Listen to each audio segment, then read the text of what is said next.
área, particularmente, a área do Fábio, da Luizete, da Tatiana, das pessoas, a gente trabalha nos fatores de risco para prevenir essas doenças crônicas que estão matando a maioria das pessoas no mundo prematuramente. E o que está acontecendo, né? É justamente isso, é um enfraquecimento proposital da coerência das políticas públicas através do questionamento do direito do Estado de proteger a saúde da população. Então, é o ponto de partida que a gente tem aqui, né, da gente realmente trabalhar isso. Existem já evidências científicas de coerência de política pública, quão importante isso é acontecer no governo, mas o governo, às vezes, se sente muito preso, né, pressionado pressionado para não avançar nessas políticas públicas, justamente por isso, pela interferência da indústria. Então, vamos partir do global, né, da coisa bem macro, a coisa que a gente não consegue enxergar, né? Então, partindo do macro, porque aí existe um fenômeno, né, não é nem um fenômeno, já é uma coisa prática das indústrias, e principalmente dessas três indústrias, tabaco, algo e produtos ultraprocessados, onde o que eles chamam de interlocking directorate, que, na tradução, poderia ser como uma diretoria interligada, onde o presidente de uma companhia faz parte do board da outra companhia, que faz parte do board da outra companhia, e essas companhias todas são tabaco, são álcool e são produtos dos alimentos ultraprocessados. Então, aí a gente começa a entender por que, então, a indústria, agora elas estão repetindo estratégias similares, que a primeira foi do tabaco, que já foi apresentado aqui, e elas vão repetindo essas estratégias, só que elas vão mudando o contexto. Então, do nível macro, bem macro, né, da interferência da indústria, ela começa lá, ela começa nesse nível, onde existe essa troca de conhecimentos, né, e troca de ações a esse nível multinacional. Aqui um exemplo, os 3 bilionários do Brasil, né? Eles também são donos, eles também são donos eles são da área de, por exemplo, o primeiro 11,3 bilhões de dólares. Eles são donos também estão presentes, né, na indústria do álcool e na indústria dos alimentos ultraprocessados, mas eles são da área de finanças, de outras áreas que não tem nada a ver exatamente com... Então, você vê como eles circulam, todos eles circulam num contexto muito macro. E aí você tem um lobby forte, né? Porque você tem o quê? Você tem 10 corporações, aqui da indústria do álcool, com centenas de produtos, mas essas 10, elas dominam o mercado, e imagina o poder que elas não têm para fazer um lobby num país. Então, não é à toa que a gente vê que um presidente de um país, né, ele tem aquela pressão forte, porque é o tamanho. Agora, aqui a gente tem as 10 maiores da área dos alimentos. Então, essa pressão são a pressão que os países, realmente, os governos sofrem, né, para poder pôr em prática essas políticas públicas coerentes. Então, como a interferência da indústria ocorre no enfraquecimento da coerência política, né? Então, a gente viu, a nível macro, como essas coisas estão circulando, que são coisas muito difíceis para a gente chegar, nós que estamos sentados aqui onde estamos, né, cada um de nós, a gente poder chegar e poder ter uma atuação nesse nível macro. Mas a gente vê elas também de uma forma sutil, ou de uma forma mais clara, mais transparente, ou de uma forma um pouco maior. Então, aqui são alguns exemplos, né, que já foram comentados hoje de manhã pelo Jaime, pelo Fábio, pela Belém. Então, tem o marketing agressivo, a distorção da informação para poder vender produtos mais saudáveis, produtos seguros. Vem esse lobby agressivo, essa apropriação dos processos políticos. Bom, vocês viram o tamanho da força macro que eles têm, né, que eles dominem, como eles podem interferir na política de um país, né? A responsabilidade social, que é uma forma de fortalecer a imagem institucional, justamente para falar, eu sou bom, eu sou parte da solução, eu não estou aqui para causar o problema que eu estou causando. Depreciação de pesquisas científicas, de financiamento de pesquisas enviesadas, e a gente vai ver isso. A manipulação da opinião pública, né? Então, com todas essas estratégias, acaba manipulando a opinião pública. Patrocínios de eventos, que fortalece marca, faz a presença, entra na sua praticidade, né, na sua vida normal, né, o patrocínio ajuda muito isso, intimidação de gestores, promover autorregulação, enfim. E aqui vai uma lista que aí são bastante criativos de poder interferir novamente na coerência das políticas públicas para esse controle. Aqui agora eu vou dar alguns exemplos breves. Por exemplo, o marketing, né? Então, aí, o vice-presidente, né, da Sabmilli, que é uma grande corporação na área de óleo, disse assim, a beleza do mercado do Brasil é a participação feminina na categoria de cerveja. E hoje é maior na Latinoamérica, melhor na Latinoamérica. E hoje o Brasil representa 42% de todas as cervejas vendidas no continente. E aí, você olha o Vigitel nosso e você vê um aumento de abuso, de consumo abusivo de bebidas alcoólicas entre as mulheres. Então, aí a gente faz esse retrato e você realmente vê como esse marketing é efetivo e como isso está afetando realmente os nossos números. Aqui é impossível um governo de qualquer país competir com um investimento desse nível em publicidade. Que campanha de prevenção pode chegar a níveis de 7 bilhões de euros para isso? Né? Assim, isso foi gasto em 2014, depois 8 bilhões em 2016, por uma única dessas 10 que a gente viu.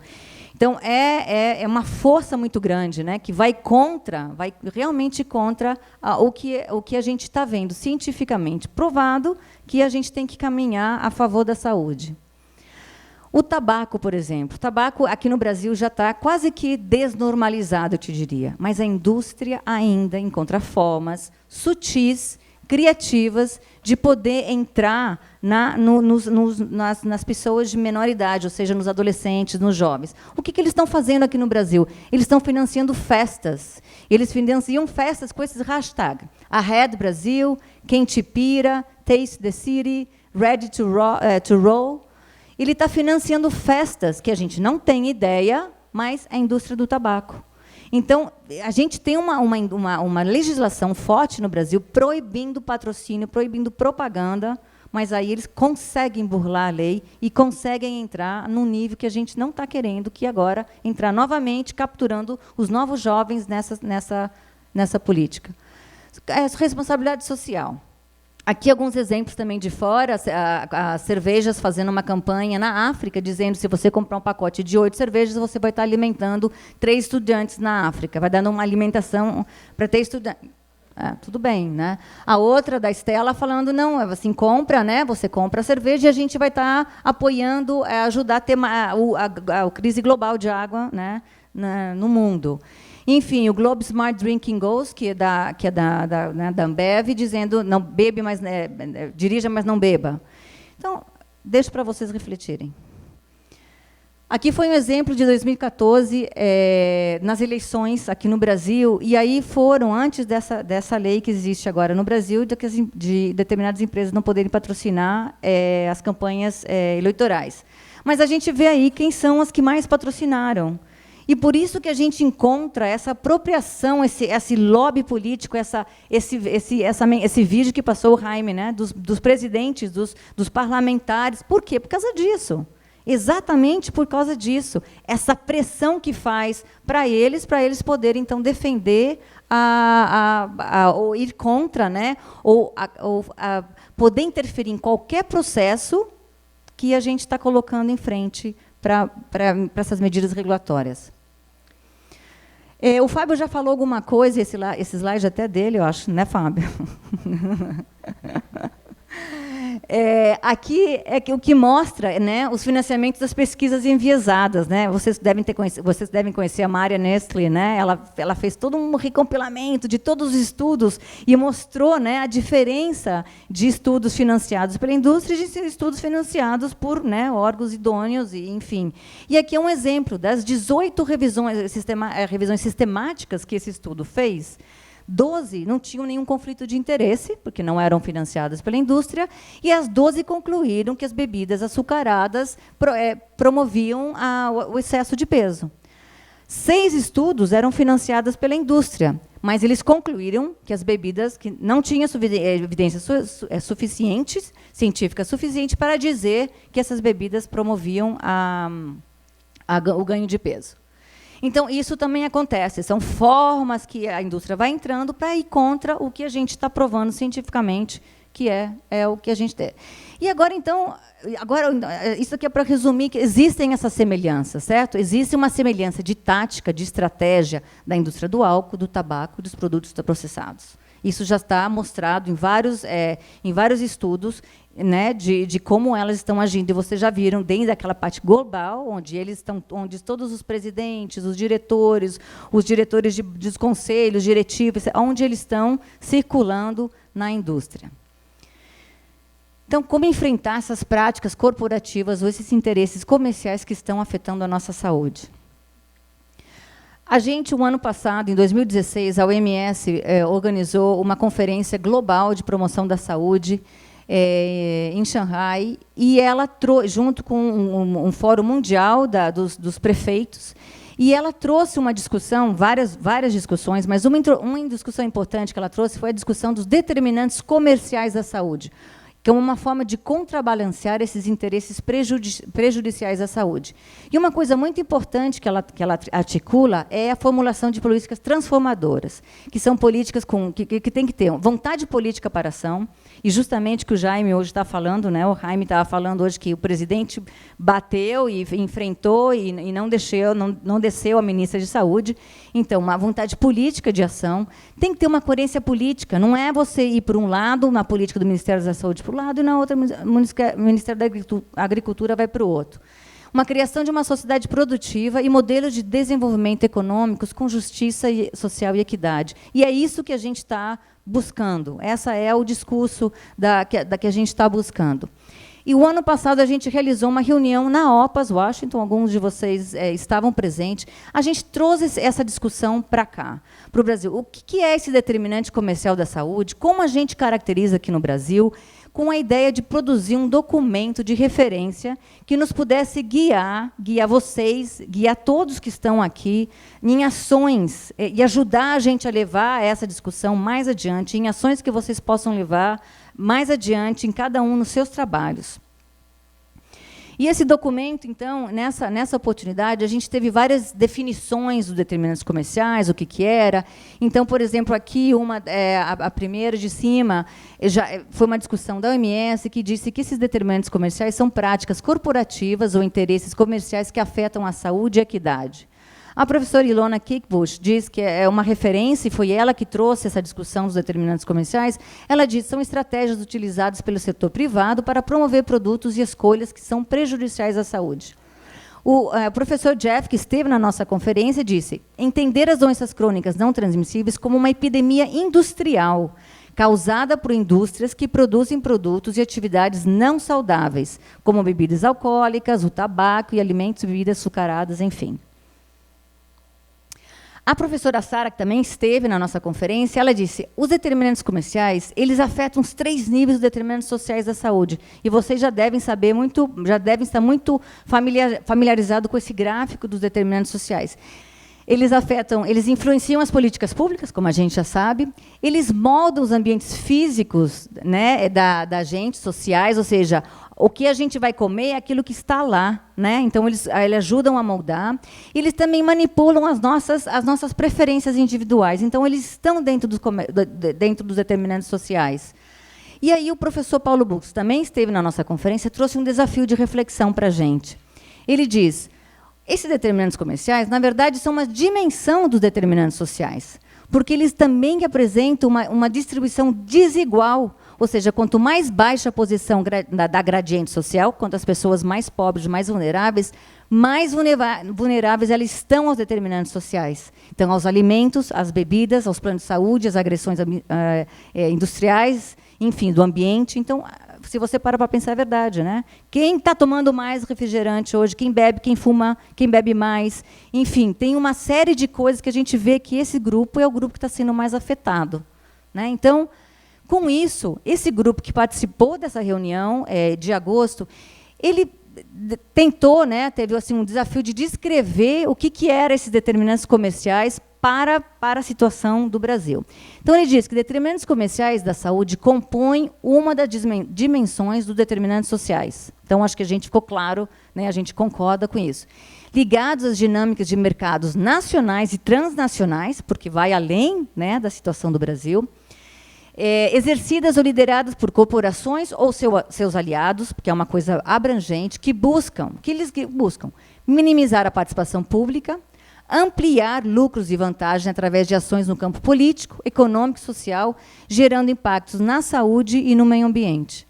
Então, esta dimensão, ela compromete as economias locais, né? E a partir do desenvolvimento de práticas e produtos ou serviços que provocam danos à saúde e ao meio ambiente e aprofundam as inequidades sociais. Então, assim, muito mais complexa, né? Acho que o Brasil tem essa característica bastante forte de trazer esse aprofundamento social bastante grande, até porque o público que estava lá vinha dessa formação, mas muito clara e muito real, né? E aí, esse documento, esse processo de construção coletiva que a gente está apoiando, né, aqui na OPAS Brasil, ele está criando um documento de referência que logo vai ser disponibilizado para todos. Mas esse documento de referência tem 8 elementos de abordagem, e esses elementos de abordagem têm linhas de ação. É como se fosse um shopping list, para dar exemplos de como, então, vocês, os governos, a sociedade civil, a universidade, enfim, estudantes, podem participar, podem apoiar nessa construção, nessa diminuição da intervenção da indústria. Então, os elementos são fortalecimento da governança para a defesa dos interesses da saúde pública. Fundamental a gente trabalhar com isso, eu vou mostrar algumas coisas. A atuação das políticas públicas, das políticas regulatórias, dos processos legislativos. É importante isso. O governo tem o papel de apoiar isso, de olhar os danos que possam acontecer de produtos e serviços, situações para a sua própria população. O desenvolvimento de práticas de negócios sustentáveis e promotores da saúde. A gente precisa mudar essa lógica, dar um paradigma, mudar o paradigma do negócio para um negócio sustentável. Nós temos um planeta aqui para preservar, uma população para preservar. Produzir e traduzir conhecimentos e evidências da dimensão comercial, porque quanto mais vocês da universidade, acadêmicos, estão lá monitorando, pesquisando e disseminando isso, essa formação de opinião vai ser mais forte na hora de a gente poder trazer políticas públicas que realmente são efetivas. Evitar ou diminuir o conflito de interesse, né, das práticas corporativas ou comerciais. A gente já trabalha nisso. E é interessante um ponto aqui, porque o conflito de interesse, às vezes, ele é empacotado em tudo da interferência da indústria. E eu tive num evento aqui em São Paulo, há umas 2 semanas atrás, e eu vi que as pessoas não têm o conhecimento, pessoas com bastante formação, líderes, gestores municipais, não têm a conformação desse contexto. A interferência da indústria só vem na questão do conflito de interesse. Então, é importante a gente entender que conflito de interesse é uma estratégia importante. O diminuir o conflito de interesse, reduzir, eliminar, é um ponto fundamental para a gente evitar essa interferência da indústria. Definições de estratégias de informação e de comunicação, justamente para a gente aumentar a consciência crítica. Eu estava até conversando com o IDEC, né, da gente fortalecer isso. A gente precisa de uma base crítica para as pessoas poderem entender essa interferência e aí poderem ter aprovação, poderem apoiar quando vocês vão com políticas públicas consistentes, né? A gente precisa criar uma base mais crítica, e isso está faltando. E a consciência crítica também dá para que a pessoa tenha autonomia, empoderamento, para ela poder avançar e poder trabalhar os direitos comerciais, a dimensão comercial dos determinantes da saúde. E, obviamente, a cooperação internacional e atores, né, com atores locais, esse fortalecimento, essa troca de experiências. Eu não vou ler tudo rapidamente, considerando o grupo. Alguns exemplos de cada uma dessas linhas de ações que estão em construção. A gente está aberto a receber informações de vocês, a compartilhar, a discutir, para a gente poder fortalecer esse documento. Por exemplo, manter processo de toma de decisão baseado em evidências científicas. Eu acho que a gente tem que fortalecer ainda. Parece que ainda, às vezes, isso não vai, né? Mas com o apoio da sociedade civil, com o apoio da academia, isso, né, isso trazer mais à tona essa questão. Promover mecanismos e processos de transparência da informação e do lobby das indústrias, prestação de contas, a responsabilização. A gente não sabe o que acontece hoje do lobby. Não existe uma regulamentação no Brasil sobre o lobby, a transparência. Isso é necessário para você poder entender e fortalecer essa governança das políticas de saúde pública. Fortalecer o papel dos conselhos profissionais, institucionais, isso é importante. São vocês que estão levando esse papel para os governos, né? para nós. Subsidiar parlamentares, tomadores de decisão, ministérios, secretarias, isso a sociedade civil está fazendo muito forte, muito coordenadamente, e precisa mais. A gente precisa trabalhar com os parlamentares, precisa educá-los no sentido de trazer essa consciência crítica da questão, para eles poderem apoiar, e a gente começar a construir um exército de parlamentares, principalmente os jovens que estão entrando agora, com uma visão um pouco de sustentabilidade. Continuar realizando o advocacy, né? Porque a gente precisa influenciar essas políticas públicas, é necessário, não devemos parar com essa. E o advocacy ele vem de diferentes formas, não só uma campanha de mídia, mas ele vem produzindo conhecimentos, disseminando conhecimentos, fazendo visitas lá nos parlamentares, indo a Brasília, enfim, advocacy nas suas universidades, com seus estudantes, nos seus conselhos. O advocacy ele tem uma abrangência de opções que ajudam a fortalecer essa discussão, essa narrativa. Criar, assegurar e monitorar programas de certificação de empresas que valorizem um modelo sustentável, socialmente responsável. A gente precisa, e principalmente a gente está na área de saúde, nossa contraparte é diretamente o Ministério da Saúde, a sociedade civil, a academia, ela pode sair, ela tem uma amplitude de ação, né, de oportunidade de alcance muito grande. Então, a gente precisa começar a trabalhar com esses níveis de negócio, a gente precisa inserir a temática dos negócios sustentáveis, éticos, transparentes, no marketing, na administração, na economia, áreas afins, lugares que não se falam, que a gente não tem, eles não têm ideia dessa discussão que nós estamos tendo hoje aqui. Não conseguem, a visão deles são aprendiz. A gente aprende, eu falo disso porque eu tenho um MBA, então o que você aprende numa sala de aula é como maximizar o lucro, e como, né, maximizar o lucro, diminuir o custo e ter clientes sustentáveis, satisfeitos. O resto, o processo que você faz, não importa, né? Mas esse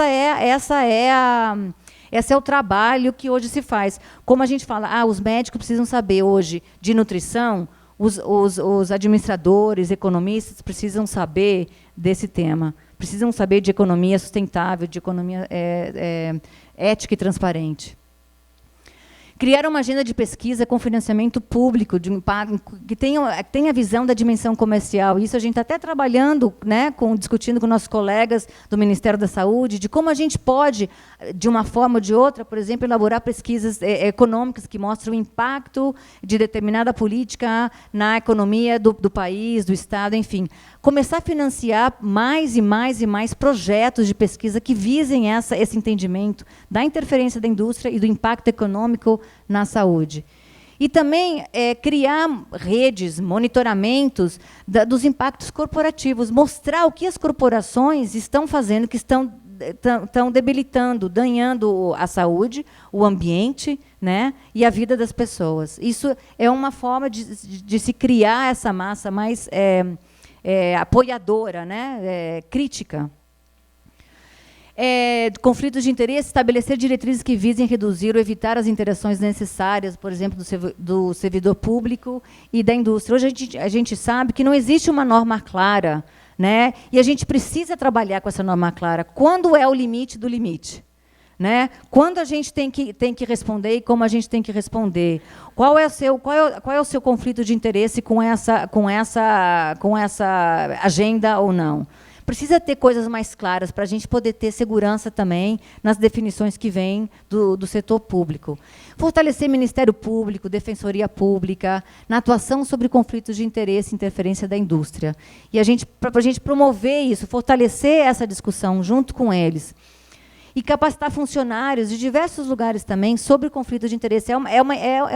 Um trabalho de aprendizado mesmo, que às vezes a gente não faz por mal, mas a gente faz por talvez não conhecer, não saber, não identificar.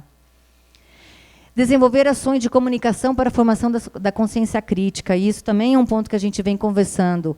precisamos criar uma base mais crítica de apoio às políticas públicas que estão sendo promovidas, tanto pela OMS, pela OPAS, pelos países, por vocês. Quanto mais apoio, quanto um exército de apoiadores vence, né, o político. A gente precisa crescer, né, nessa área. A gente precisa desenvolver estratégias de marketing social para promover escolhas mais saudáveis. Também precisamos fazer isso, né? Não é só simplesmente... tem os fatores protetivos e os fatores de risco. Então, a gente precisa também fortalecer esses fatores protetivos... Não, protetores, perdão. Está vendo? Estava errado. Protetores, né? E a gente chegar num ponto de desnormalização dessas práticas pouco saudáveis, porque se a população encontra que é normal hoje a gente beber e dirigir, é normal a gente numa festa tomar um porre, alguma coisa está errada. Então a gente precisa desnormalizar essa prática que está hoje normalizada, né? Então é importante, e isso também a sociedade civil, a academia, enfim, tem um papel importante de apoio nessa questão. E uma coisa importante, que eu não me dei conta, até um seminário que foi feito pela IDEC em Brasília, é a questão de divulgar e promover a apropriação do Código de Defesa do Consumidor pela população, dos PROCONs da vida. Eles estavam dizendo, numa sessão em Brasília, que eles nunca recebem nenhuma reclamação, nenhuma ligação de alguém que vai falar que o produto, que não conseguiu ler a rotulagem, ou algo de alimentação, ou algo de obesidade. Então, as pessoas hoje, elas não têm essa sensibilidade ou esse entendimento que elas também podem chegar no Código de Defesa do Consumidor e podem pleitear por seus direitos, e o direito da informação é um deles. Então, a gente precisa, e essa é a base crítica que eu digo, né, que a gente precisa criar essa base crítica para poder também ter a população, né, apoiando o que a gente está promovendo.